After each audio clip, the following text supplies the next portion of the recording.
Fala galera, aqui quem fala é o professor Thomas, trazendo para vocês a nossa aula de Física 2 dessa semana, falando de mudança de fase e calor latente, né? A continuação bem direta da nossa aula de semana passada sobre calorimetria. Aliás, de 2 semanas atrás, né? Na semana passada eu postei a correção da lista de dilatações e, de certa maneira, a partir de agora, eu vou trazer para vocês na Física 2 uma forma de aula que eu pensei diferente para quem está no sábado aí na Física 1 já viu, que eu gostei mais de como tudo se desenvolveu. Acho que a aula fica um pouco mais curta, ela fica mais dinâmica e também, principalmente, essas telas que vocês vão ver durante essa aula vão estar disponíveis para vocês na próxima, junto com a aula, tudo bem? Então essa aula vai toda a explicação, vocês vão ver uma tela aí de tipo um resumo, que é o meu quadro que eu vou explicar basicamente, e a partir daí a gente vai conversar melhor e eu vou disponibilizar para vocês essas imagens meio que como um resumo para vocês terem guardados, tá? As nossas aulas serão assim a partir de agora. Elas me dão um belo trabalhinho para arrumar, para fazer, mas eu acho que está ficando melhor. Né? A aula que de semana passada, do sábado, quem está na turma de sábado viu que uma aula que eu dei lá, que demoraria, sei lá, 1 hora e pouca, foi em 38 minutos. Então acho que o tempo fica muito melhor utilizado. Tudo bem? No mais, vamos seguir. Bom, então essa imagem vai estar disponível para vocês. Eu só consigo botar como um PDF lá, tá, gente? Então, não consigo botar imagem por imagem como um JPG para vocês terem no celular, mas eu consigo botar como PDF. Por um acaso, se alguém quiser, eu boto, me manda um e-mail que eu mando as imagens para vocês, tá? Então a gente vai falar de fases da matéria e mudanças de estado físico, que é o próximo passo, né? A gente estudou na calorimetria que corpos trocam calor. E nessa troca de calor, enquanto um cede, o outro recebe. E aí se você bota, sei lá, 2 cubos de metal, um perto do outro, raramente um vai derreter o outro. Um não vai ter tanta energia assim para transferir para outro cubo e o outro derreter ou se fundir. Mas, de certa maneira, vamos pensar o seguinte, né? Quando eu jogo um cubo de gelo dentro do meu refrigerante ou do meu suco ou na água, ele começa diminuindo, né? Aquele cubinho de gelo ele vai sumindo e vai virando água. Então, a gente vai estudar qual o processo que acontece para um corpo mudar de estado físico. Então, primeiramente, a gente tem que saber que dependendo da temperatura e da pressão, e essa relação aqui, ó, a gente vai estudar mais para frente, tá? A relação com a pressão, a que está submetida a uma substância, ela pode ser encontrada na fase sólida, líquida ou gasosa. A fase gasosa, ela vai se dividir em vapor, gás e plasma.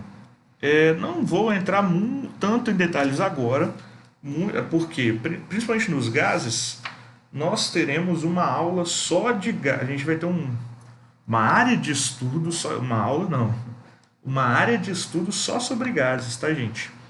Então, de certa maneira, eu não vou atribuir muito tempo a falar de gases agora, porque a gente vai falar de uma sessão só do estudo dos gases. Quem lembra aí sabe que é longuinha, né?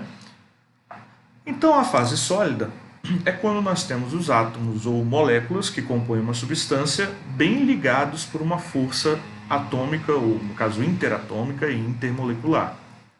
Essas partículas elas vão ficar organizadas em umas posições rígidas, né? Umas em relação às outras, formando o que a gente chama de retículos cristalinos, tá? Então, e aqui embaixo eu tenho um retículo cristalino do diamante. Essa é uma parte mais química, então eu também não vou me aprofundar muito, deixo para o Fernandinho aí, que ele tem muito mais propriedade para falar do que eu. é só para a gente entender a relação de sólido, líquido e gasoso. E características de um corpo gasoso. Ele tem forma e volume bem definidos, então se você pega um cubinho de gelo e bota dentro do copo, ele continua tendo o mesmo volume e a mesma forma, né? Ela tem as partículas próximas bem ligadas, né? Então, as partículas que compõem um sólido, elas vão ter uma proximidade e vão estar bem ligadas umas às outras. Por isso, ele tem a estrutura sólida. E ela vai ter um grau de... As partículas, né, vão ter um grau de liberdade que é bem restrito, né? Na fase líquida, as partículas que compõem a substância, elas estão ligadas pelas mesmas forças existentes no estado sólido, porém bem menos intensas. Então, e com isso, né, elas têm liberdade de vibrar, de girar, de trasladar, ou seja, elas conseguem ter uma movimentação. Então, às vezes você pega um copo, gira a água que está dentro dele e você tem a água formando tendo outras formas, né, melhor. Então, isso você não tem com um cubo, por exemplo, né? Então, o volume de água ele continua bem definido. A forma que vai ser definida pelo recipiente. Se você bota num cilindro, vai ter uma forma cilíndrica. Se você bota num paralelepípedo, vai ter uma forma de paralelepípedo. Partículas se movem em torno de uma distância fixa. Então, apesar dela ter mais liberdade, ela não tem liberdade total. Então, é claro que ela vai ter muito mais liberdade que uma partícula sólida, mas ela ainda vai ter que se movimentar em torno de uma posição fixa, tá? Esse espaço que eu deixei aqui, na verdade, é porque eu ia botar a webcam, só que eu precisei de espaço nos outros slides, então eu abandonei a ideia da webcam. A gente se vê aí quando a gente for tirar dúvida das questões e tal, que eu acho que vai ficar melhor. E outra coisa é a fase gasosa, que também, de novo, a gente vai falar muito en passant aqui, porque a gente tem uma área de estudo toda sobre os gases, tá? A força de atração entre elas é praticamente nula. Entre elas quem? As partículas que compõem o gás. Então, por isso elas têm tanta liberdade, né? Ou seja, elas assumem o volume e a forma do recipiente que o contém. Então, se eu pego sei lá, uma quantidade de gás e boto dentro de uma latinha de ervilha, ela vai ter tanto a forma quanto o volume da latinha de ervilha. Agora eu pego tiro o gás dessa latinha de ervilha e boto numa garrafa PET de 2 litros. Ela vai ter tanto a forma quanto o volume da garrafa PET de 2 litros. Então o gás é bem fácil de movimentar. E a gente tem também partículas, essas quase livres. Eu dei uma parada aqui que o celular estava tocando. Botei para... depois eu falo. E o movimento permanente e desorganizado das moléculas que compõem o gás. Então não tem como as moléculas ficarem paradas, ou seja, a gente vê muita diferença da fase sólida para gasosa, certo? É uma diferença gradual, ok? Bom, com isso a gente fala das mudanças de estado, né? Nós temos 3 estados principais da matéria, sólido, líquido e gasoso. E aí nós temos o processo de sólido para líquido é a fusão. Lembrar que quando você vai, né, uma fundição, você vai fundir o metal, você quer derreter aquele metal, né? Então, o processo de sólido para líquido é a fusão. O processo de líquido para gás ou vapor, e a gente vai separar isso depois, mas para gás ou vapor é a vaporização. O processo de gás para líquido é a liquefação. O processo de líquido para sólido é a solidificação. E o processo de gás para sólido e sólido para gás tem o mesmo nome, sublimação. Tem alguns lugares que eles tratam como um nome de dessublimação, tá? Quando eu faço do gás para o sólido, alguns nomes é raro aparecer, tá? É dessublimação. Mas em geral é bem aceito que a sublimação é o processo tanto de sólido para gás quanto de gás para sólido. Então cada um tem o seu nome, tá? Cada processo. Bom, muitos de vocês podem ter ouvido já a palavra condensação, tá? A liquefação ou condensação, olha só. Simplificando, né, está falando bem de boa, a liquefação ocorre em gases e a condensação em vapores. Ué, professor, gás e vapor não é a mesma coisa? Não, não é a mesma coisa. Um gás é um conjunto de substâncias que estão no estado gasoso, porém, eles estão no estado gasoso, vou até dar uma notada aqui, deixa eu botar a caneta, lembrando da CNTP, né? Condições normais de temperatura e pressão, 25 graus Celsius e 1 atm, né? A pressão atmosférica. Um gás, quando ele estiver a 25 graus Celsius e a 1 atm, ele continua no estado gasoso, certo? Agora, um vapor, não. Um vapor em 25 graus Celsius e 1 atm, ele não vai estar no estado gasoso.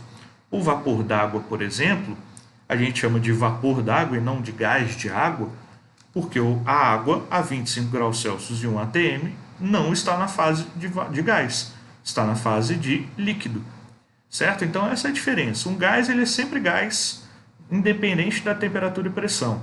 Um vapor ele não vai ser vapor nessas condições aqui, certo? Mas também, de novo, é um detalhe aí.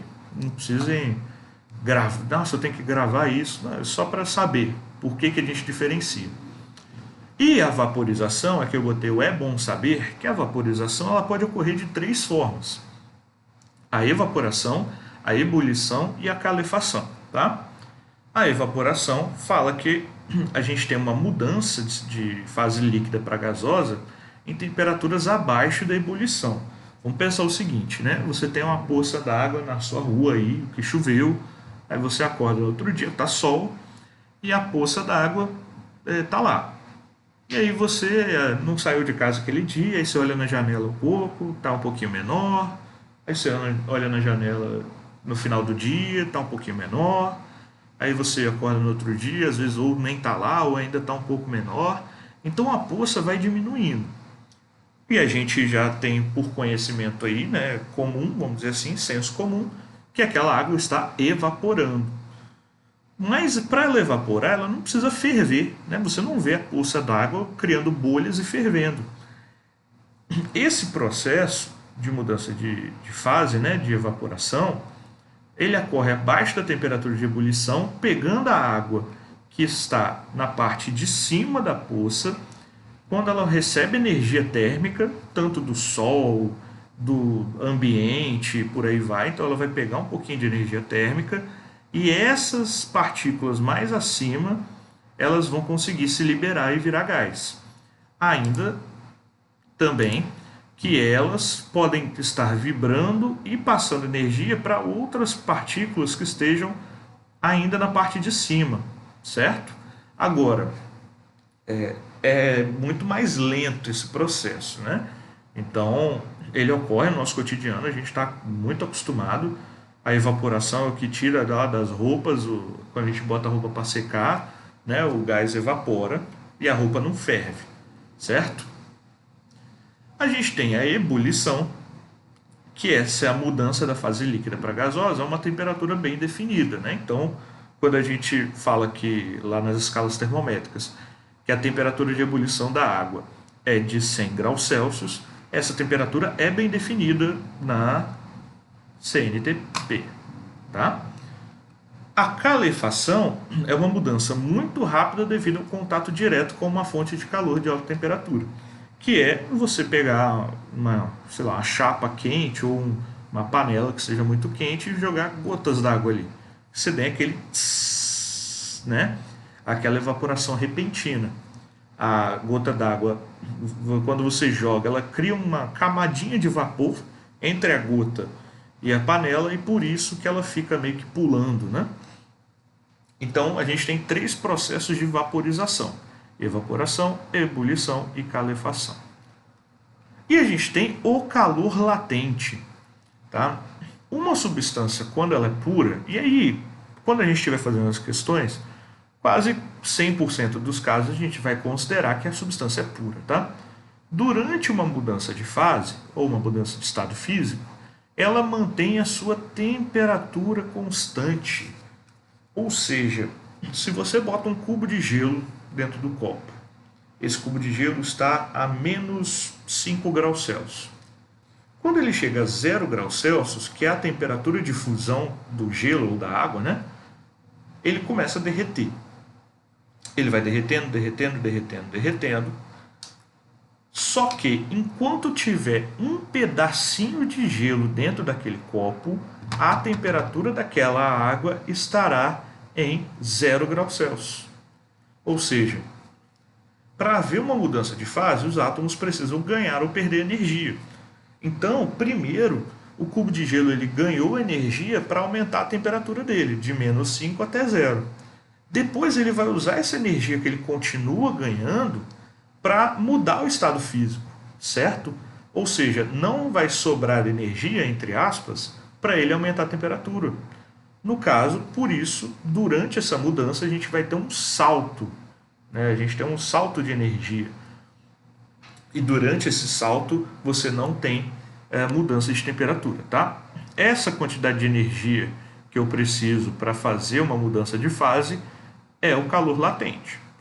Então a gente pode ter água líquida e vapor d'água ou água líquida e gelo com a mesma temperatura no ambiente. Porém, esse vapor, no caso aqui, ele vai guardar mais energia do que a água. E aí vamos pensar o seguinte: qual corpo vocês acham que tem mais energia? Um corpo sólido, um corpo líquido ou um corpo entre aspas, né? Uma quantidade de gás, né? Se eu botar, vamos botar teoricamente a mesma substância. Como os gases eles são muito mais caóticos, né? Eles ficam se movimentando o tempo todo, tá lá na definição deles, ó. Aqui, ó, partículas quase livres, movimento permanente e desorganizado. Enquanto as partículas sólidas elas estão próximas, ligadas, com grau de liberdade restrito. Ou seja, a fase gasosa é muito mais energética. Então, quando eu falo que o vapor ele guarda mais energia do que a água, quer dizer que eu preciso ceder muito mais energia para o vapor virar água, ou no caso, retirar muito mais energia do vapor para ele virar água, do que eu preciso retirar energia da água para virar gelo. Compreende? É um processo que parece parecido, vamos dizer assim, mas não é. Eu preciso ceder muito mais energia para o meu corpo sólido, para o meu corpo líquido virar gás, do que para o meu corpo sólido virar líquido. Muito mais. Porque é uma crescente de energia que vai se criando aqui. Então a energia baixa nos sólidos e grande nos gases, certo? Com isso a gente pode calcular o calor latente, né? Ou a quantidade de calor latente que eu preciso ceder para haver uma mudança de fase, que é o Q mole, né? Então antes a gente teve o Q macete, Q igual a mc vezes ΔT, e agora aqui a gente tem o Q mole. A quantidade de calor latente é igual à massa do corpo vezes o calor latente. Calor latente é uma grandeza constante que é determinada com base em experimentos, tá? Então, por exemplo, né, o calor latente, o L de fusão do gelo, em geral ele vai te apresentar como LF, e esses valores também vão ser fornecidos, tá? O calor latente de fusão do gelo é 80 calorias por grama. Tá aqui, ó, a unidade de grandeza do calor latente é calorias por grama ou joule por quilograma, mas caloria por grama é o que mais aparece. Então, L de fusão do gelo, né, o calor latente de fusão do gelo, é 80 graus Celsius. O que isso quer dizer? Que eu preciso ceder 80 calorias para cada grama de gelo para que ele vire água, certo? Então, se eu tiver 1 grama de gelo, eu vou precisar de 80 calorias para que esse 1 grama de gelo vire água, 100%, né? O LV é o calor latente de vaporização da água. E aí, da mesma forma, né? A quantidade de calor que eu preciso ter para transformar 1 grama de água em gás é 540 calorias. Olha só quanto mais, porque eu preciso ceder muito mais energia para a água para ela virar gás. E aí, pensa bem, se você bota um cubinho de gelo na sua calçada e uma pocinha d'água, quem que você acha que vai derreter primeiro? Recebendo a mesma quantidade de energia? Ou, quem que você acha que vai derreter primeiro ou não? Né? O que, que vai acontecer primeiro? O cubo derreter ou a água evaporar? O cubo derreter 100%. Eu preciso ceder muito menos energia para ele derreter do que para a água evaporar. Certo? Justamente pelo que eu falei, né? De cada vez mais que a gente vai alterando a fase perto do gasoso, isso aqui ser mais energético do que isso aqui. Beleza? Olha só agora, o LS é o calor latente de solidificação da água. Então, o inverso da fusão, né? Solidificação. Consequentemente, é o mesmo calor latente, porém negativo. Porque agora eu preciso tirar 80 calorias de 1 grama de água para que isso vire 1 grama de gelo. Assim como eu posso ter um LL ou um LC, né, um calor latente de condensação, calor latente de liquefação, que será menos 540 calorias por grama, que não coube, tá? Tudo bem, gente? Então, de novo, né, como a gente está em vídeo aí, vocês podem parar, voltar, repetir e mandar dúvidas lá no portal. E aí, para finalizar, antes dos exercícios, né, para a gente treinar um pouco, eu tenho as curvas de aquecimento e resfriamento. Tudo isso que a gente falou que estava acontecendo, eu vou ceder um pouquinho de energia para o meu cubo vira líquido, líquido vira gás. Eu posso representar com um gráfico, que é esse gráfico aqui. Ele está meio poluído porque eu precisei botar muita informação nele. Eu achei que ia faltar espaço, acabou que sobrou, né? Mas acontece, tá? Então vamos focar primeiro, ó, o que nesse gráfico aqui. Então ele faz esse movimento bem definido. É um gráfico de temperatura por calor. Então vamos lá. Eu tenho aqui meu estado A, um corpo, e aí ele passa para um estado B. Nesse intervalo aqui, ele ganhou temperatura, né? A temperatura dele aumentou. Então, por isso que eu botei aqui que é S. Ele ganhou uma quantidade de calor sensível, porque houve mudança de temperatura. Quando ele chega no estado B, ele vai ganhando calor. Ó, você vê que a linha do calor não para, né? Então ele vai ganhando calor até o estado C, sem variar a sua energia. Ou seja, isso aqui já me identifica que houve uma mudança de fase. E, consequentemente, como eu tenho mais mudanças ali para frente, que aqui ele está no estado sólido, certo? Então eu tinha o meu corpo A no estado sólido, ele vai até uma fase B. Durante de B até C ele faz uma mudança de fase, então ele tem uma quantidade de calor latente recebido. Depois em C ele vai ganhar temperatura, continuando ganhando calor, né? Então vai cedendo calor e esse calor vai se transformando numa variação de temperatura. Então calor sensível até a fase D. Na fase D, você vê que ele mantém a temperatura constante até E, então ele ganha calor latente, e na fase E até F, ou seja, de A até B ele está sólido. Depois de B até C, ele passou por um processo de fusão. De C até D, ele está líquido, aquecimento da substância na fase líquida. De D até E, ele está vaporizando. E de E até F, ele vai aquecer o gás que sobrou. Então, sólido, fusão, líquido, vaporização, gás. Certo? O θV é a temperatura de vaporização, que é a mesma temperatura de condensação. Né? Se eu fizesse o processo inverso, eu poderia. E θF, que é uma temperatura de fusão, é igual a uma temperatura de solidificação. Beleza? Isso é uma curva de aquecimento com mudança de estado. Agora eu posso fazer uma curva de resfriamento. E aqui eu já deixei bem mais explicado.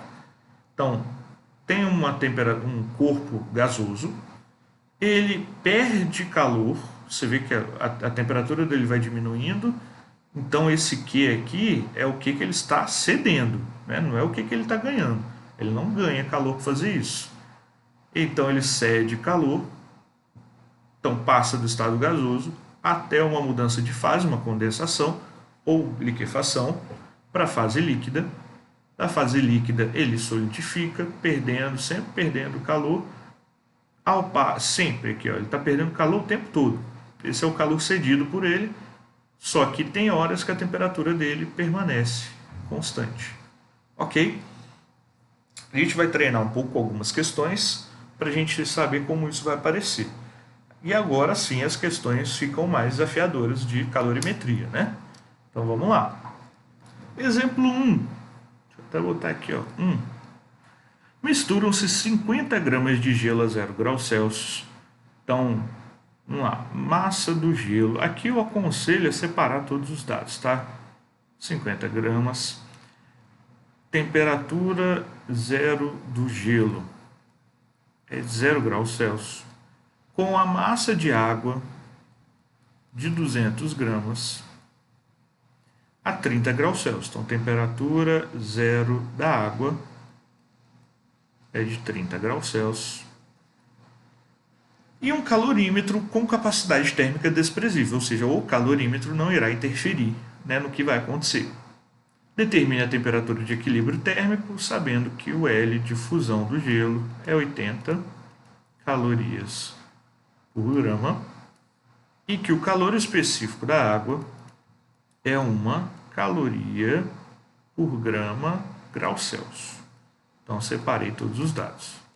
O que vai acontecer, então, nessa mistura, antes para a gente saber a quantidade de calores que a gente tem aí? Então, vou botar aqui o calorímetro, o desenho vai ficar bom não, tá? Eu tenho, então, vou desenhar o gelo de azul claro. Aqui o gelo. E depois eu vou ter... Cadê aqui? Eu vou fazer de azul escuro a água. Aqui. Então eu tenho 200 gramas de água. 200 gramas, não, 200 gramas. E tenho 50 gramas de gelo. Aí vamos pensar o seguinte. O que vai acontecer? Bom, eu espero que o gelo ele comece a derreter. Certo? Então a primeira coisa, o gelo vai derreter. O que eu também espero? Que para o gelo derreter, quem vai estar cedendo calor para ele? A água. Né? Então todas as trocas de calor tem que dar zero. Quais são as trocas de calor? Eu tenho calor 1, vou exemplificar aqui em cima, tá? O Q1, vamos lá, é a quantidade de calor. Então, QL do gelo, quantidade de calor latente do gelo para fundir, para ele virar líquido. Isso é o Q1. Mais o Q2. O Q2 é o calor sensível cedido pela água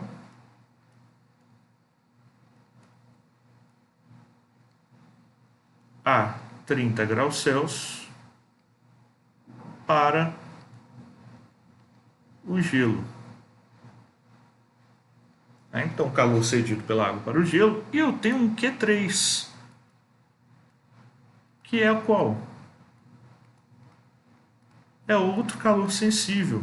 Mas é o calor sensível recebido pelo gelo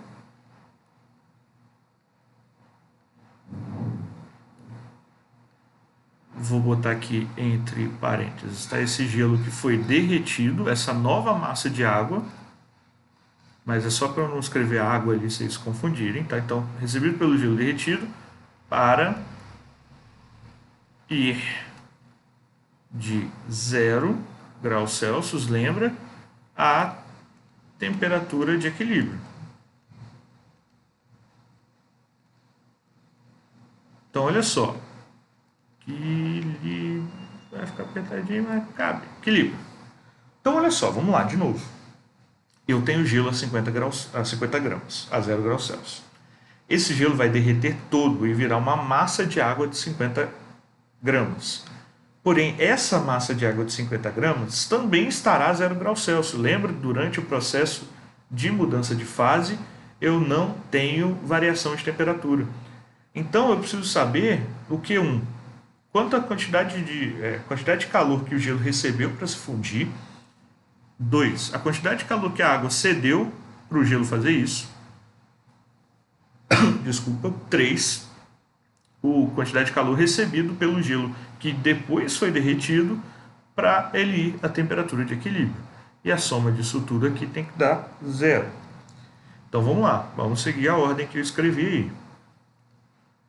Então, massa do gelo vezes o calor latente de fusão, é o Q1, é o calor latente, mais massa, agora é o calor cedido pela água a 30 graus de gelo, pela água toda. Então, a massa de água vezes o calor específico da água vezes a variação de temperatura da água, mais... Ah, professor, você muda esses valores logo. Eu gosto de montar tudo e depois ir substituindo, tá? Se às vezes a gente vai mudando aqui, a gente se confunde, mas façam do jeito que quiserem. Q3. Agora, olha, o calor recebido pelo gelo que virou água. Então, continua sendo a massa de gelo vezes o calor específico agora de água. Então, eu só botei massa de gelo para não confundir a gente, que é o mg, tá? Mas agora ele já virou água, então eu posso usar isso vezes o delta θ. Aí eu vou botar isso do gelo também, para não me confundir, certo? Quando a gente for fazendo, a gente fica mais safo nisso, não preciso me preocupar tanto com esses subtítulos aqui, vamos dizer assim. Mas agora é bom ter cuidado para a gente saber do que está falando. Escreve qual que é a mudança que está acontecendo, eu acho que fica melhor para resolver, tá bom? Então vamos substituir os valores aí para achar a temperatura de equilíbrio, né? Ele quer temperatura de equilíbrio. Ele quer o θ final, que é o mesmo para os dois, né? Então vamos lá. M do gelo, 50, vezes calor latente de fusão do gelo, 80, mais M de água, 200, vezes calor específico da água, 1, vezes variação de temperatura, que é θ final, que eu quero descobrir, menos a temperatura inicial da água, que era 30 graus Celsius, mais massa de gelo, que é 50, vezes o calor específico da água, que é 1, vezes a variação de temperatura, que é θ final, menos a temperatura inicial, que é dessa massa de água que era gelo, 0. Isso tudo é igual a 0. Então, vou ter, vamos lá, 50 vezes 80, 5 vezes 8, 40, com 2 zeros, mais, aqui eu aplico a distributiva,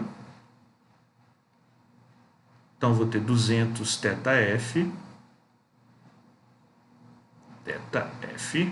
menos 3 vezes 2, 6, 1, 2, 3 zeros, mais θf menos 0 é θf, 50 θf. Isso é igual a 0.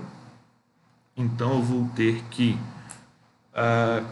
vamos somar, deixar tudo que tem θf para esse lado, né? Então eu vou ter que 200 θf mais 50 θf é igual a 6.000 menos 4.000. Vamos terminar aqui no cantinho que dá.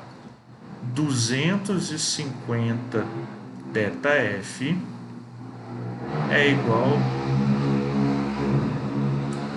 a 2.000. Passou uma moto aqui agora, espero que não tenha atrapalhado muito. Θf vai ser igual, então, a 2.000 dividido por 250, corta, 200 dividido por 25, dá 8 graus Celsius. Então, essa é a temperatura que os corpos entraram em equilíbrio. Bom, então, acho que a gente viu a principal forma de resolver agora, tá? Vamos fazer mais um sobre isso. Qual a quantidade de calor que devemos fornecer a 200 gramas de gelo a menos 20 graus Celsius para transformar em água a 50 graus Celsius? Considere o C do gelo, C da água, aliás, calor específico, né? Desculpa, do gelo, calor específico da água e o calor latente de fusão, e aí se a fusão é do gelo. Bom, vamos lá. A gente precisa saber quantas trocas de calor que nós vamos ter, né? Quantos calores envolvidos. Então, primeiro eu tenho gelo a menos 20. Esse gelo a menos 20, eu preciso fazer uma troca de calor com ele, ceder calor, até que ele vire gelo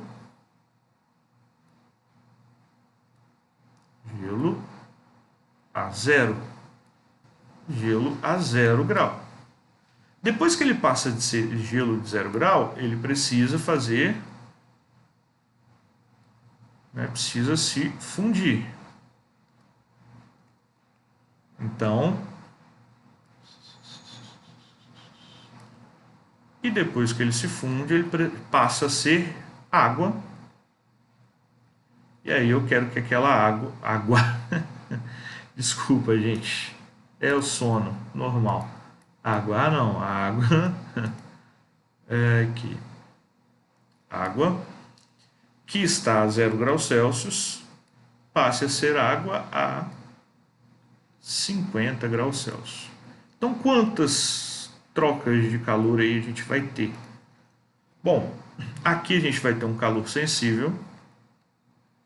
Aqui, gelo a 0 graus Celsius até virar água, né, que a gente tem um calor latente. E água a 0 graus Celsius até água a 50, a gente tem outro calor sensível. Então, são 3 calores aí, né? Calor S mais QL mais o segundo QS aí. Então vamos lá. Calor sensível, então, vai ser. Vou substituir nos valores de vez, tá? Vai ser a massa de gelo, então 200 gramas, vezes o calor específico do gelo, que é meio, vezes a variação de temperatura, é de menos 20 a 0, né? Então, temperatura final 0, menos a temperatura inicial, que é menos 20.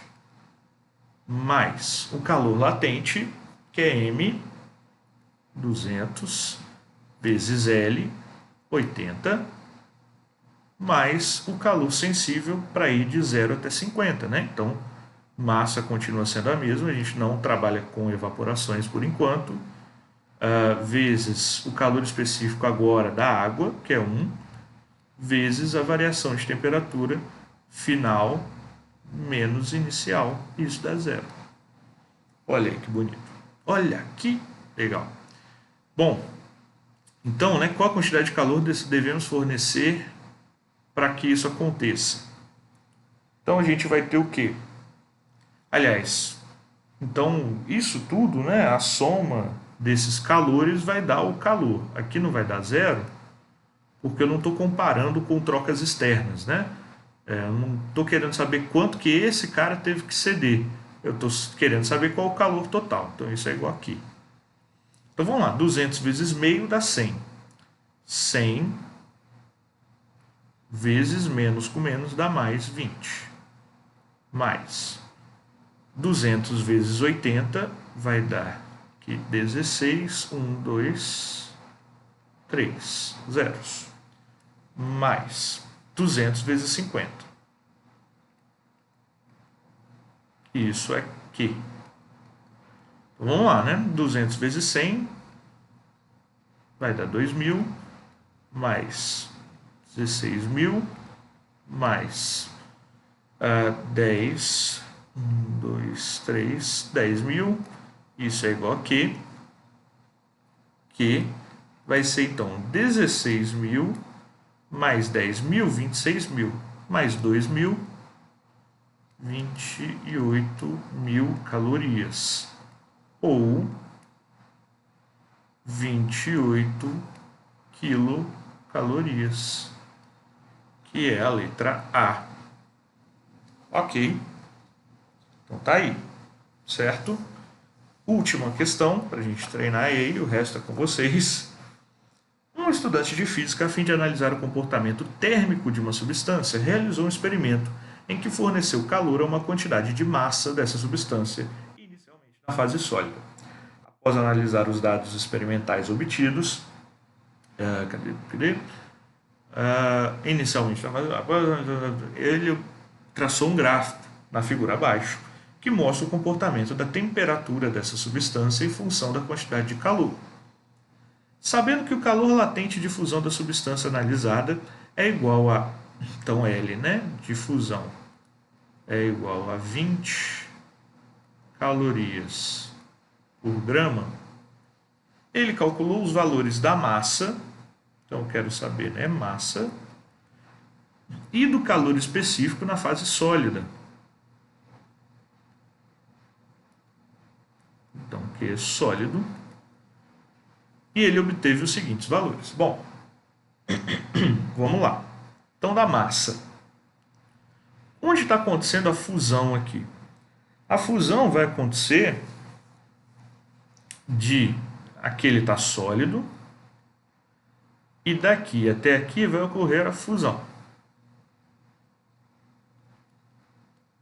Logo, né, na primeira aí, como calcular a massa?